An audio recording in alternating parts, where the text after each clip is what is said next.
Give your sister your $12 million cliffside mansion as a wedding gift, my father said into the mic, his voice booming over the crystal chandeliers of the Napa Valley ballroom, steady and proud. 200 guests froze mid-toast, their champagne glasses suspended in the air like a collective breath held too long. My mother's smile didn't flicker. It stayed perfectly arranged, polished and hard, just like the centerpieces she had spent months obsessing over. Victoria blinked, her eyes wide with a fake, practiced surprise, her manicured hand pressed against her mouth, as if she hadn't spent the last hour whispering about how much she loved the view from my balcony. I stood there, holding my glass, the condensation chilling my palm, while every elite eye in the room burned into me. The music had stopped, and in that sudden, deafening vacuum, I realized that I wasn't a guest at this wedding. I was the opening act of a sacrifice my family had written into the program without telling me. I didn't cry. I didn't ask why. Anger wasn't loud this time. It was clinical, a cold clarity settling over me like a layer of frost. My father, Gregory, adjusted his silver cufflinks, looking at me with the expectation of a man who had never been told no. He thought my silence was his victory. He thought my lack of a scene meant I was ready to play the role of the obedient, generous older sister one last time, but he was wrong. I had been the silent investor in their version of family for too long, footing the bill for a subscription to love that had always been fraudulent. I rubbed my eyes, not trying to summon regret, but simply welcoming the precision that comes when you stop hoping for a miracle and start looking at the balance sheet. This wasn't a family moment. It was an accounting. Have you ever felt like the invisible one in your own family?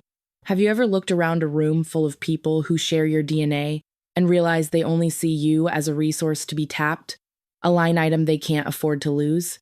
Let me know your story down in the comments. Drop a comment and let me know where you're listening from and what time it is for you right now. I'd love to know who's part of our community of resilient hearts. I didn't move as the applause swelled around me, a tidal wave of unearned praise for a gift I hadn't given. I looked at Victoria. She was radiant in a dress that cost $20,000 a dress I had paid for. I looked at my mother, Patricia, who was watching me with a predatory sort of pride. They weren't shocked by what they had just done. They were only waiting to see if I would finally stop playing along. I stayed in my seat, my grip on the crystal stem of my glass so tight I thought it might shatter. This wasn't a family celebration. It was a hostile takeover. I remembered the years that built the foundation of this moment. For 10 years, my life was measured in 80-hour work weeks and the blue light of a monitor at 3 a.m. While Victoria was traveling the world as a model, building a following based on aesthetics and our family's name, I was in the trenches. I was the architect of systems that moved markets. I built my artificial intelligence empire, brick by brick, line by line of code. The $12 million cliffside mansion wasn't a windfall. It was the physical manifestation of 10 years of missed sleep and sacrificed youth. My parents never celebrated my promotions. When I became a vice president, Patricia just asked if the new salary meant I could finally afford to replace the eyesore of a car my father had crashed 2 summers prior. 3 years ago, when Gregory's construction firm was on the verge of a total collapse because of a botched development deal, he didn't ask me for a loan. He came to my office, sat in the leather chair I'd bought with my own earnings, and talked about family duty. I didn't hesitate then.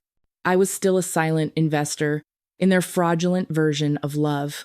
I signed a check for $5 million to bail him out. He didn't say thank you. He just folded the paper and said it was good to see I hadn't forgotten who raised me. I realize now that I had been caught in the trap of the normalization of cruelty. My family had spent a lifetime shifting the boundaries of what was acceptable. In a healthy home, a $5 million gift is an extraordinary act of grace. In ours, it was just the new baseline. By consistently meeting their demands, I had inadvertently taught them that my resources were communal property. My parents didn't see themselves as thieves. They saw themselves as managers of a family commodity. They had normalized my sacrifice until the extraordinary became ordinary, and the ordinary became an obligation. Because I was the capable one, I was expected to carry the weight of everyone else's failures without complaint. They had slowly overdrafted my compassion for decades, and they actually believed the account was infinite. Standing in this ballroom, looking at the $150,000 floral arrangements that my bank account had funded, the pattern was impossible to ignore. My parents didn't build pillars of support, they built invisible pillars of expectation that rested entirely on my shoulders. They had spent months planning this surprise, confident that the social pressure of 200 elite guests and a rolling live stream would force me into compliance. They had weaponized my own success against me, assuming that my pride would keep me from making a scene. But they had miscalculated the one thing an architect never ignores, the breaking point of the foundation. My signature wasn't going on a deed tonight. It was going on an eviction notice for the family that had never actually been a home. Gregory didn't wait for my answer on stage. He stepped down, his movements heavy with the weight of someone who believes he owns the air everyone else breathes. He walked to my table, the guests around us pretending to go back to their conversations while keeping their ears strained for a single word. He leaned in close, his hand resting on the back of my chair, a gesture that looked like affection to anyone 50 feet away, but felt like a cage to me. He pulled a folded document from his tuxedo pocket and slid it across the white linen tablecloth. 3 pages of legal jargon meant to erase 10 years of my life. "Sign it, Rachel," he hissed, his voice a low vibration that didn't reach his eyes. "We're doing this now. Don't make me remind you who holds the power here." I looked at the paper. It was a deed of gift for the $12 million cliffside mansion. I didn't reach for the pen. I told him I wasn't signing anything. His jaw locked, and the mask of the proud father began to crack. "You forget, sweetheart," he whispered, leaning even closer until I could smell the expensive whiskey on his breath. "I still have that medical proxy you signed last year. You were unstable then, and you're acting erratically now. One call to the right people, one claim of a mental breakdown, and I won't need your signature. I'll just take it for your own protection." The memory of last year hit me like a physical blow. I had collapsed at my desk after 8 months of 80-hour weeks, my body finally surrendering to the exhaustion of building a global empire. I had woken up in a sterile hospital bed, with my father standing over me, pen in hand, telling me I needed a safety net in case I couldn't make decisions for myself. I was too weak to fight, too tired to see the trap. I had signed that proxy because I still believed he was my father. I didn't realize I was handing him a knife to hold against my throat. Victoria glided over then, her $20,000 veil shimmering like a spider's web under the ballroom lights. She leaned down, her perfume cloying and sweet. "It's just a house, Rachel," she murmured, her voice like honeyed glass. "I need a legacy to start my life with my husband. You just need a laptop and a cubicle. You're the genius, remember? You can always build another empire. Let me have this one thing." I sat there, the invisible pillars of their expectation, pressing down on me. For years, I had been bound by the survivor's invisible chain.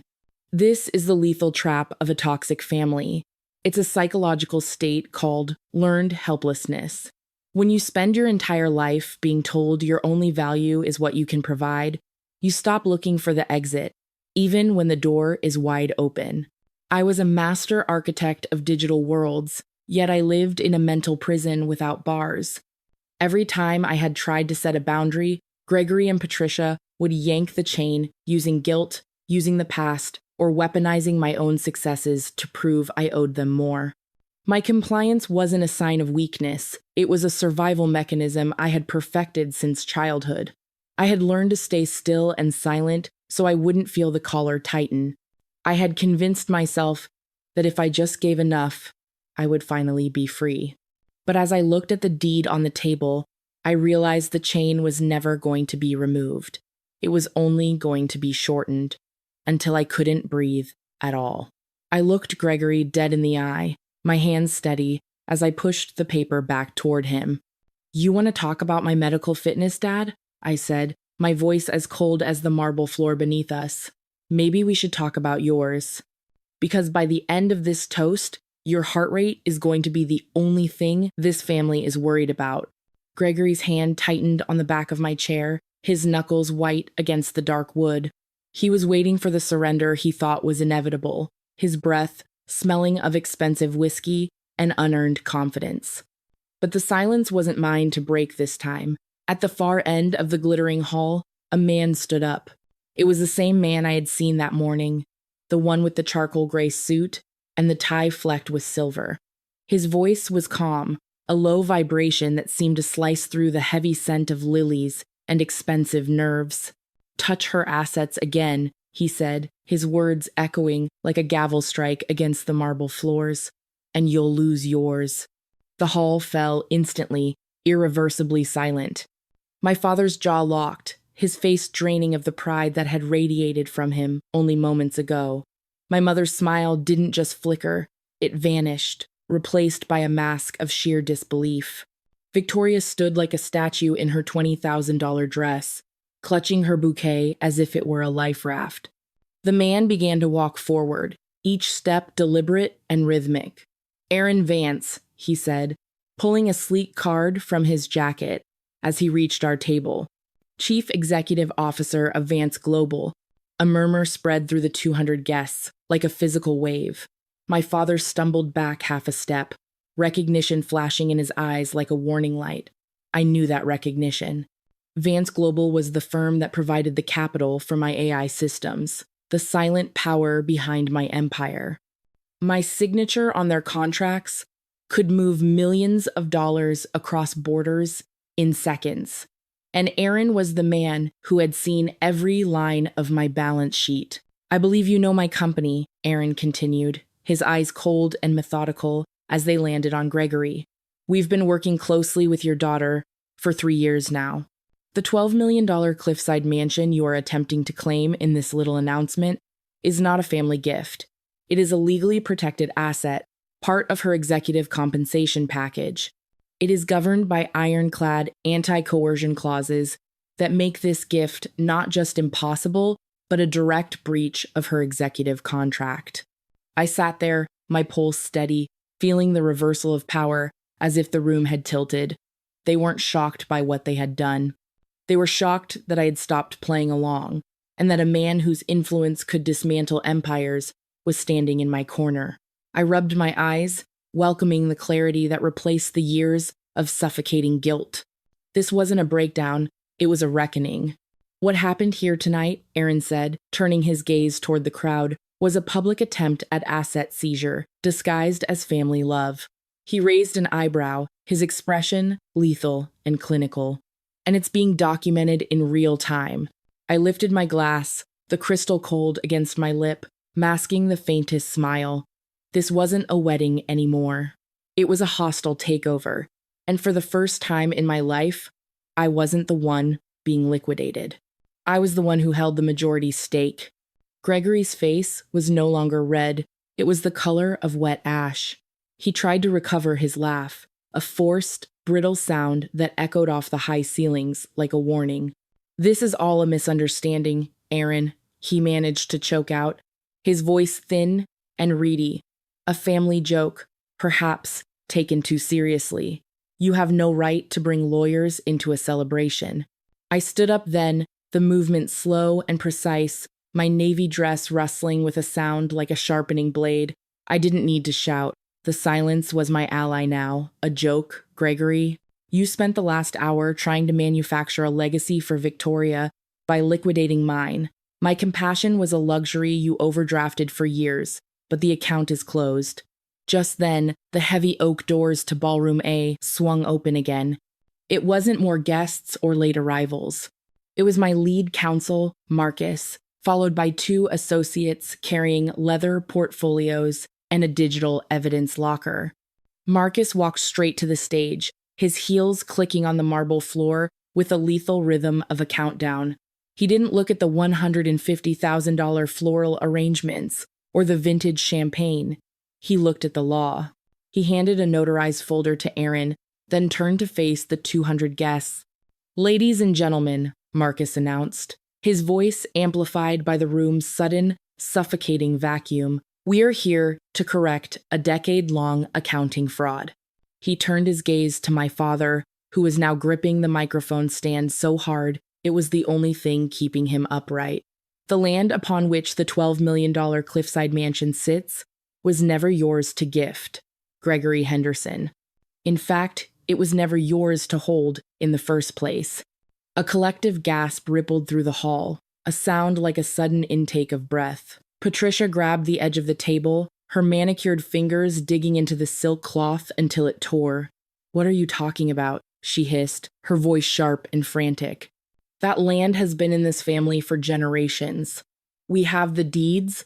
"You have a deed built on a lie," Marcus replied, his tone clinical and cold. "This land was a direct inheritance, left specifically to Rachel by her grandmother Eleanor in a private trust established 10 years ago. You told Rachel the land was sold to pay off estate taxes. You told her she had to work 80-hour weeks and build an empire to earn back the ground she was standing on. You didn't just drain her finances. You stole her heritage." Aaron Vance stepped forward, holding up a digital tablet that displayed a crystal-clear scan of a handwritten document. "You thought you were safe because you burned the original will in the fireplace of the old library 10 years ago, Aaron said, his voice dropping to a temperature that felt like ice. "But grandmother Eleanor was a better architect than you ever were. She sent a digital copy to her attorney in London 3 days before she passed." "That is a forgery!" Gregory screamed, the mic catching the desperate crack in his voice and broadcasting it to the 10,000 viewers on the live stream. "I won't have my name dragged through the mud by a daughter I raised." "No," Marcus countered, pulling a second set of records from his portfolio. "Burning a will to misappropriate land valued at over $10 million is felony forgery and estate fraud. We have the metadata from the London server. We have the sworn statement from Eleanor's nurse, who watched you remove the papers from the safe. This isn't a family matter anymore, Gregory. This is a criminal investigation." I looked at the father I had tried to please for 10 years. He wasn't a generous patriarch. He was a thief who had used my labor to hide his own crimes. This wasn't revenge. This was a balance sheet, finally being settled. My father's jaw locked as he realized the house of cards hadn't just fallen. It was being swept away by the truth. Victoria began to sob, her $20,000 veil falling over her face like a shroud. She looked at her husband's family, then at me. "Rachel, please," she whispered, her voice a confused sob. "Not today. Not my perfect day." I looked at my sister, the masterpiece built on my sacrificed sleep and stolen land. "The day was never perfect, Victoria. It was just a performance. And the curtain is coming down." The sound of Patricia's palm hitting my face was the loudest thing in the room, a sharp, stinging crack that echoed off the white lilies and crystal chillers. She didn't look like the woman who believed perfection could be arranged like centerpieces anymore. Her face was contorted with a frantic, desperate rage.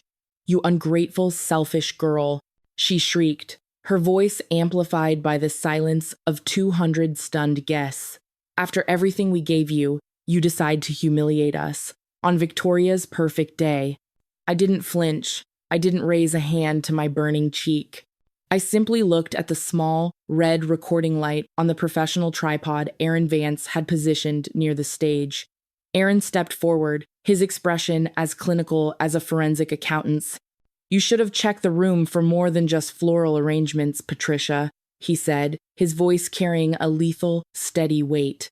"This wedding hasn't just been a performance for the 200 people in this hall. It's been a live broadcast to over 10,000 tech investors and venture capitalists as part of our Family Day promotional launch." The color drained from Patricia's face as she realized her syrup over poison facade had just been stripped away in front of the entire industry. 10,000 people had just watched her assault the architect of the very systems they were preparing to fund. The moment of victory she had planned was now a viral confession of ethical rot. The silence was broken not by a scream, but by a chair scraping against the marble floor. Mr. Patterson, my father's largest investor and the man whose signatures kept Gregory's construction firm from foreclosure, stood up. His face was pale, with a mixture of shock and disgust. "Richard," he said, addressing my father by his middle name with a coldness that felt like a final judgment. "I invested in your company because I believed in your integrity as a patriarch. I believed the story of the self-made family, but after what I've witnessed tonight, the coercion, the fraud, and this assault, Patterson Industries is withdrawing all capital and suspending all collaborations, effective immediately." Next to him, Mrs. Williams from Logistics stood up as well. "Neither will we," she added firmly. "We don't partner with thieves who steal from their own children." One by one, the invisible pillars that held up my father's house of cards began to crumble. Gregory gripped the mic stand, but his boisterous voice was gone, replaced by the hollow stare of a man watching his fortune evaporate in the light of the truth. Victoria's husband-to-be, Gregory's prized wealthy connection, looked at his own father, who was already signaling for their family to leave. The Blue Blood family wasn't going to attach their name to a criminal wreckage. Victoria reached for her groom's arm, her $20,000 veil trailing on the floor like a wounded animal, but he stepped back. The marriage that was supposed to be a masterpiece unraveled before it had even been toasted. I stood there, the navy dress I wore feeling like a suit of armor. They weren't shocked by the morality of their actions. They were only devastated by the transparency. David Kim, my father's oldest business associate, stood up with a heavy sigh. "Gregory, we've known each other for 30 years, but this isn't just family drama. This is a crime. My firm cannot be associated with forgery and asset seizure. We are out." The red light of the camera was the only thing still glowing, a silent sentinel of justice that had captured every second of their self-destruction. I looked at Gregory, who was staring at the documents in Marcus's hand as if they were a death warrant. He had overdrafted my compassion for a decade, assuming the luxury would never end. But tonight, the interest had finally come due, and he was bankrupt in every way that mattered. Victoria sank to her knees in the center of the dance floor, her $20,000 ivory silk train fanning out around her like a puddle of milk. Her confused sobs were raw and ugly, cutting through the silence of the room where the music had long since died.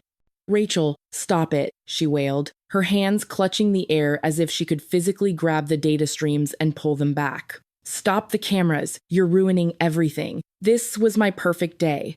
I looked down at her from the edge of the stage, my expression as unyielding as the granite cliffs my home was built upon. Gregory stepped toward me, his hands trembling as he reached out, not in affection, but in a final, desperate attempt to reclaim control. His voice was a ragged whisper. "Rachel, fix this," he demanded, the entitlement still clinging to him like a shroud. "Think of the family. Think of our name. For the sake of your sister, sign the deed and tell them this was all a stunt. We can still save the reputation." I didn't answer him with words. Instead, I reached into my clutch and pulled out a single, heavy envelope. I didn't hand it to him. I set it on the edge of the stage, right next to the microphone he had used to try and steal my life. He grabbed it, his fingers fumbling with the seal, his eyes searching the pages for a signature of gift, but as he read, the last of the color left his face. "This isn't a deed," he choked out, his voice cracking through the speakers. "It's an eviction notice." "I already did," I said, my voice steady and lethal. "You wanted a home for your daughter, Gregory? Start by finding one for yourself. That office you've been running out of my property, the storage wings, the staff quarters you've treated like your own personal hotel, you have 7 days to vacate. I'm done being the silent investor in your fraud. Goodbye, Gregory." I turned my back on the wreckage of his house of cards. Aaron Vance placed a gentle, grounding hand on my shoulder, guiding me toward the grand oak doors. Behind us, I heard the sound of a single glass shattering on the marble, the final note of a performance that had lasted 28 years. As the doors closed, the night air hit my skin like a cold truth, sharp and cleansing. I looked up at the Napa Valley skyline, knowing that in the distance, my $12 million cliffside mansion was waiting. For the first time in my life, its glass walls didn't feel like a cage where I had to hide my success. They felt like armor. Weeks passed, and the world didn't stop turning, though it spun much differently for the Hendersons. The fallout was swift and absolute. Gregory's construction firm collapsed after Patterson and Kim withdrew their capital, the ethical rot too deep for any investor to touch. Patricia's social standing evaporated overnight. The woman who believed perfection could be arranged was now a pariah, her face immortalized in 10,000 screenshots of that one frantic slap. Victoria's marriage was canceled before the ink was even dry on the programs, her husband's family unwilling to link their name to estate fraud and forgery. Inside my house, the morning sunlight glinted off the ocean, flickering like quiet applause against the floor-to-ceiling windows. I sat at my desk, looking at a digital folder labeled Henderson Debts. I stared at the numbers for 3 seconds, the millions I had given, the years I had sacrificed, the silence I had maintained. Then I hit delete. I didn't feel revenge. I felt accounting. The balance sheet was finally zero. But justice is more than just the destruction of the old. It is the planting of the new. This is the justice of the sower. I realized that while the law could punish Gregory for what he stole, it couldn't heal the years of being made to feel invisible. So, I used the capital from my AI empire to establish the Survivor Architect Foundation. It's a fund dedicated to protecting the intellectual and physical property of young women in tech, who are being coerced by the very families meant to support them. We provide the legal armor I had to build for myself, brick by brick. I've learned that there are 2 kinds of justice in this world. There is the justice of punishment, which focuses on the pain of the past. And there is the justice of the sower, which focuses on building a future so high that the shadows of the past can no longer reach it.